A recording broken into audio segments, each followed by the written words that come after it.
የዘወትር አክብሮታዊ ሰላምታችን በያላችሁበት ድረስ ወደ ሸገር ታይምስ ቤተሰቦች እንደምናላችሁ ዕለታዊ መረጃ ጥንቅራችን እነሆ በሰዓቱ ተመልሷል። አበይት ነጥቦቹን በቅድሚያ አስቀድመን እናስታውቃችሁ። የኢትዮጵያና የኬንያ መንግስት አዲስ ወታደራዊ ስምምነት ተፈራርመዋል። የዚህ ወታደራዊ ስምምነት ዓላማ ጂሃዲስቶችን በጋራ ለመዋጋት ነው ተብሏል። በኢትዮጵያና በኬንያ መካከል የተፈረመውን አዲስ ወታደራዊ ስምምነት በዝርዝር እናስደምጣችኋለን። በመቀለ ያልተጠበቀ ክስተት እየተፈጠረ ነው። በዛሬው ዕለት ካለፉት ቀናት በተለየ መልኩ ወደ አደባባይ ግልብጥ ብለው የወጡት የአካል ጉዳተኞች የቀድሞ ታጋዮች ናቸው ተብሏል። እነዚህ የቀድሞ ታጋዮች በክልሉ ጊዜያዊ አስተዳደር ዋና መስሪያ ቤት እያቀረቡ የሚገኙትን ጥያቄ እንመለከታለን። በታላቁ የኢትዮጵያ ህዳሴ ግድብ ከኢትዮጵያ ጋር ከፍተኛ የሆነ ዲፕሎማሲያዊ ውጥረት ውስጥ የምትገኘው ግብጽ ወደ ኢትዮጵያ አዲስ አምባሳደር ልካለች። የዚህ አዲስ አምባሳደር ተልዕኮ ምን ይመስላል? ከፕሬዝዳንት ታዬ አጽቀሥላሴ ጋር የነበራቸው ውይይትስ እንዴት ይታያል? ሌላኛው የጥንቅራችን ጉዳይ ይሆናል። በዩናይትድ ስቴትስ ኦፍ አሜሪካ የሚገኙት የኢትዮጵያ የገንዘብ ሚኒስትሩ አህመድ ሺዴና ልዑካቸው ከዓለም አቀፍ የገንዘብ ተቋማት ተጨማሪ የብድር ጥያቄ ማቅረባቸው ተሰምቷል። እነዚህ የብድር ጥያቄዎች ተቀባይነት አገኙ ወይንስ ምን ምላሽ ተሰጣቸው?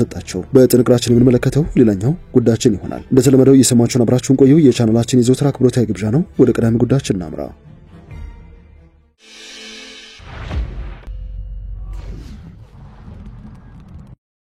በትግራይ ክልል ርዕሰ መዲና መቀለ ከተማ ያልተጠበቀ ክስተት እየተፈጠረ ይገኛል። ወደ አደባባይ ዛሬ ካለፉት ቀናት በተለየ መልኩ ግልብጥ ብለው ወጡት የተባሉት በሰሜኑ ጦርነት የአካል ጉዳት የደረሰባቸው የቀድሞ ታጋዮች ናቸው ተብሏል። በክልሉ መዲና መቀለ ከተማና የተለያዩ አካባቢዎች የሚደረጉት ተቃውሞና አመጽ እንቅስቃሴዎች ቅርጻቸውን ቀይረው መካሄዳቸውን ቀጥለዋል። በዛሬው ዕለት የተደረገው የተቃውሞ ሰልፍና ድምጻችንን ስሙልን የሚለው እንቅስቃሴ ተራው የአካል ጉዳተኞች ሆኗል ነው የተባለው። ራሱን የትግራይ ሰራዊት ብሎ የሚጠራው ኃይል አባላት የሆኑ ነገር ግን በሰሜኑ ጦርነት ወቅት የማየት እድላቸውን ያጡ የቀድሞ ታጣቂዎች ናቸው በዛሬው ዕለት ለተቃውሞ ወደ አደባባይ የወጡት። በዚህ የተቃውሞ ሰልፍ ላይ ባሰሙት መፈክር የክልሉን ጊዜያዊ አስተዳደር አምረው የተቃውሞ ሲሆን የገባችሁልን ቃል ኪዳን ባዶና ቀቢጸ ተስፋ ነው ሲሉ ሞግተዋል። የዓይን ብርሃናቸውን ያጡት እነዚህ የቀድሞ ታጣቂዎች በተቃውሞ ሰልፉ የተሻለ ሕክምና አገልግሎት፣ ጥቅምና መልሶ ማቋቋሚያ እገዛ እንዲደረግላቸውም ድምጻቸውን ከፍ አድርገው ማሰማታቸውን በምትመለከቱት የተንቀሳቃሽ ምስል ላይ ከሰልፉ ለመገንዘብ ችለናል። ከዚህ ጉዳይ ጋር በተያያዘ የትግራይ ጊዜያዊ አስተዳደር ካቢኔ የትግራይ ጸጥታ ኃይል አባላትን መብቶችና ጥቅሞች ለማስከበር ያስጠናው ክልላዊ ጥናት ተግባራዊ እንዲሆን በአፋጣኝ ወስኗል ተብሏል።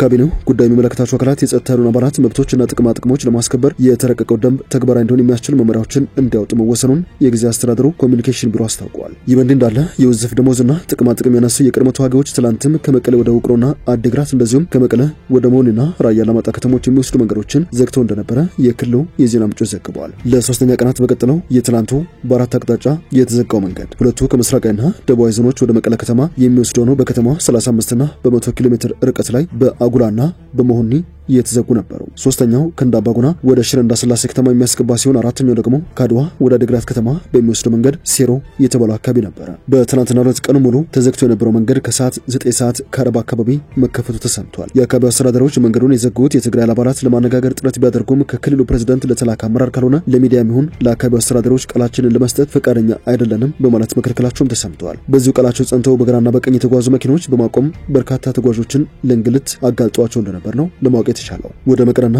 ወደ ሽረ እንዳስላሴ ከተማ የሚያመሩ 3 መንገዶች ከሰዓት በፊት ሲከፈቱ ሌሎች መንገዶች ስለመከፈታቸው እስካሁን ድረስ የተረጋገጠ መረጃ የለም። እነዚህ ባለፉት ቀናት የተካሄዱ የታጣቂዎቹ ሰላማዊ ሰልፍ ዋነኛ ዓላማቸው የክልሉን ጊዜያዊ አስተዳደር ፕሬዝዳንት ጀነራል ታደሰ ወረደን ከስልጣን ማፈናቀል ነው በሚል እየተነገረ ይገኛል። በትግራይ ክልል የሚካሄዱ ሁሉንም አይነት የኢኮኖሚ እንቅስቃሴዎችን ጠቅልሎ ይዟል የሚባለው በነ ወይዘሮ ፈትለወርቅ ገብረ እግዚአብሔር ሞንጀሪኖ የሚመራው የህወሓት ቡድን የተነጠቀውን የፖለቲካ ኃይል ለመውሰድ ጀነራል ታደሰ ላይ ዳግም መፈንቅለ መንግስት ለማድረግ ያለመ የታጣቂዎች ተቃውሞ እንቅስቃሴ ለመፍጠር ያደረጉት እንቅስቃሴ ነው በሚል ባለፉት 3 ቀናት ታጣቂዎች ወደ አደባባይ ወጥተው ያሰሙትን ድምጽ ዋቢ በማድረግ እየሞገቱ ይገኛሉ። የሌተናል ጀነራል ታደሰ ወረደ የግል አማካሪዎች ወደ ሚዲያ በመውጣት ባሰሙት ተቃውሞ ጀነራል ታደሰ ወረደን ከትግራይ ክልል ጊዜያዊ አስተዳደር ፕሬዝዳንትነት አንስቶ የኤርትራውን ጀነራል ፊሊጶስ ወልደ ዮሐንስን ለመተካት ያለመ እንቅስቃሴ ነው ሲሉም በይፋ ወንጅለዋል። ከኤርትራ ጋር ጽምዶ የተሰኘ አዲስ ጥምረት የፈጠረው የህወሓት ኃይል በጠቅላይ ሚኒስትር አብይ አህመድ የተሾሙትን ሌተናል ጀነራል ታደሰ ወረደን በማውረድ ከአዲሱ ጥምረታቸው ወይንም አጋራቸው የኤርትራ መንግስት በኩል አዲስ ወታደራዊ ሹም ለማስቀመጥ እየተንቀሳቀሱ ነው። በሌተናል ጀነራል ታደሰ ወረደ ምትክ ጀነራል ፊሊጶስ ወልደ ዮሐንስ እንዲሾሙ የሚደረግ የነ ወይዘሮ ፈትለወርቅ ገብረ እግዚአብሔር ሞንጀሪኖ የህወሓት ቡድን እንቅስቃሴ ነው ሲሉም እየወነጀሉ ይገኛሉ።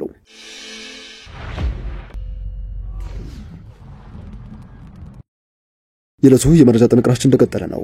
የኢትዮጵያና ኬንያ መንግስት አዲስ ወታደራዊ ስምምነት መፈረማቸው ተሰምቷል። የስምምነቱ ዋነኛ አንኳር ጂሃዲስቶችን በጋራ እንዋጋለን የሚል ነው ተብሏል። በምስራቅ አፍሪካ በኃይል ምርት፣ በቱሪዝም፣ በኢኮኖሚ እድገትና በስፖርት ዘርፍ ተቀናቃኝ የሆኑት ኢትዮጵያና ኬንያ ወታደራዊ ስምምነት መፈራረማቸው የተሰማ ነው። ከጥቂት ቀናት በፊት ሀገራቱ በአፍሪካ ቀዳሚ የኒውክሌር ኃይል ባለቤት ለመሆን ፉክክር ውስጥ መግባታቸውን ዘግበን ነበረ። ኢትዮጵያ ከሩሲያ ሮሳቶም ኩባንያ ጋር ለኃይል ማምረቻ የሚውል የኒውክሌር ስምምነት የተፈራረመች ሲሆን ኬንያም የከርሰ ምድር ማዕድን ፍለጋ ላይ ነች። ኢትዮጵያ በሃይድሮ ፓወር የአፍሪካ ኃያልነች የሚባል ሲሆን ኬንያ ደግሞ በጂኦተርማል ኢነርጂ ቀዳሚውን ስፍራ ይዛለች። በዚህ በኢኮኖሚ በላይነት ኃያል ሆኖ ለመውጣት የሚፎካከሩት ኢትዮጵያና ኬንያ አሁን ደግሞ የጋራ ቀጠናዊ ወታደራዊ ስምምነት መፈራረማቸው ነው እየተነገረ የሚገኘው። ይህ እጅግ ወሳኝ የተባለለት ስምምነት በአፍሪካ ቀንድ ያለ አስተላለፍን እንደገና እንደሚቀይር ነው አፍሪካን ሪፖርት ያስነበበው። በአንድ ወቅት የሶሻሊዝም አቀንቃኝ የነበረችው ኢትዮጵያ በርዕዮተ ዓለም ከኬንያ ጋር ተቃርና እንደነበረ ይነገራል። ለምዕራቡም ለቻይናም ምቹ ናት የምትባለው ኬንያ ደግሞ ድምጿን አጥፍታም ቢሆን ከኢትዮጵያ የተሻለ መረጋጋትና የኢኮኖሚ እድገት ላይ እንደነበረችም ይነገራል።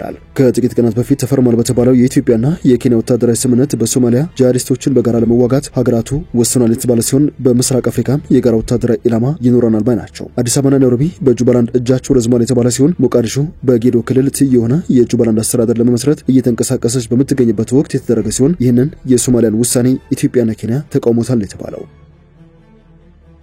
የታላቁ የኢትዮጵያ ህዳሴ ግድብ ከተጠናቀቀ ማግስት ኢትዮጵያን በተመለከተ እስከ ተባበሩት መንግስታት ድርጅት ድረስ ክስ ያሰማቸው የዲፕሎማሲ ቁርሾ ውስጥ የምትገኘው ግብጽ ወደ ኢትዮጵያ አዲስ አምባሳደር ሾማ ልካለች ተብሏል። የፌዴራል ፕሬዝዳንት ታዬ አጽቀሥላሴ በአዲስ አበባ በሚገኘው ብሔራዊ ቤተ መንግስታቸው አዲስ የተሾሙትን የግብጽ አምባሳደር ኦባይዳ ኤል ዳንዳራዊ የሹመት ደብዳቤ መቀበላቸውን የውጭ ጉዳይ ሚኒስቴር አስታውቋል። በስነ ስርዓቱ ላይ የውጭ ጉዳይ ሚኒስትር ጌዲዮን ጢሞቴዎስና የውጭ ጉዳይ ሚኒስትር ዴኤታው አምባሳደር ብርሃኑ ጸጋይ ተገኝተው ነበር። በዚህ ወቅት ፕሬዝዳንት ታዬ በኢትዮጵያና በግብጽ መካከል ለረጅም ጊዜ የቆየ ዘርፈ ብዙ ግንኙነት መኖሩን አጽንኦት የሰጡ ሲሆን በግብርና ኢንዱስትሪና ማኑፋክቸሪንግ ዘርፎች ላይ ትብብር እንዳላቸው ማክለዋል። ፕሬዝዳንቱ ከአምባሳደሩ ጋር ባደረጉት ውይይት በሁለቱ ሀገራት መካከል ቀሪ ቴክኒካዊ ጉዳዮች ቢኖርም በሁለቱ ሀገራት አቅም የጋራ ጥረቶችና ብልሃት ብቻ የሚደረስባቸው ስለመሆናቸውም በውይይቱ ወቅት አንስተዋል። የውጭ ጉዳይ ሚኒስትርም ሆነ የሀገር ውስጥ መገናኛ ብዙሃን በውይይታቸው ወቅት ታላቁ የኢትዮጵያ ህዳሴ ግድብ ጉዳይ ስለመነሳቱ አልጠቀሱም። ሁለቱ ሀገራት በናይል ወንዝና በታላቁ የኢትዮጵያ ህዳሴ ግድብ ጉዳይ ላይ መካሰሳቸውን እንደቀጠሉ ይገኛሉ። ፕሬዝዳንት ታዬ ከዚህ ቀደም ከ2017 እስከ 2018 ዓ.ም ድረስ የኢትዮጵያ አምባሳደር ሆነው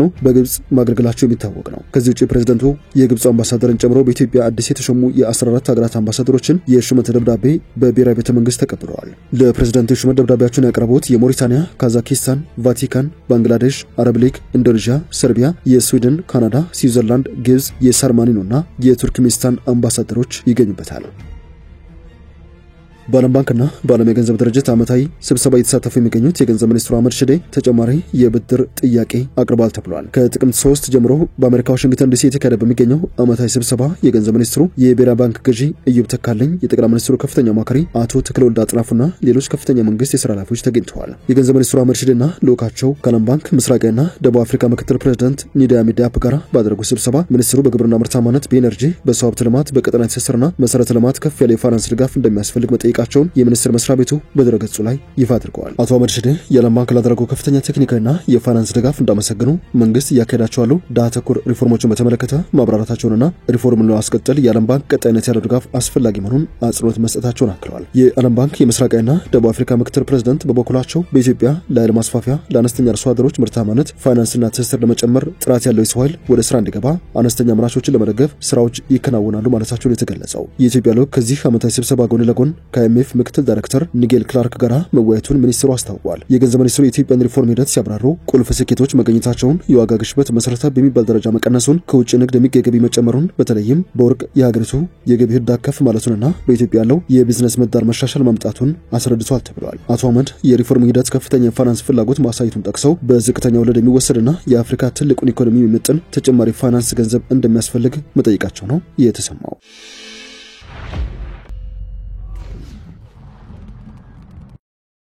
ወደ መጨረሻው ጉዳያችን እናምራ።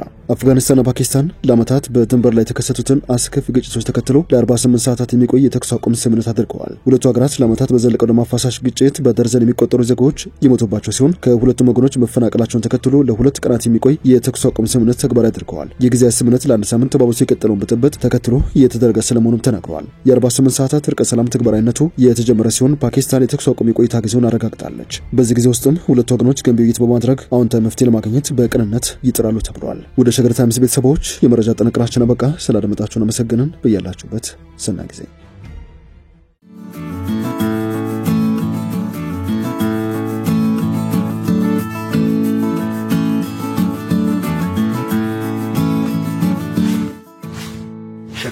ሚዲያን ሰብስክራይብ በማድረግና ደወሉን በመጫን ይከተሉን።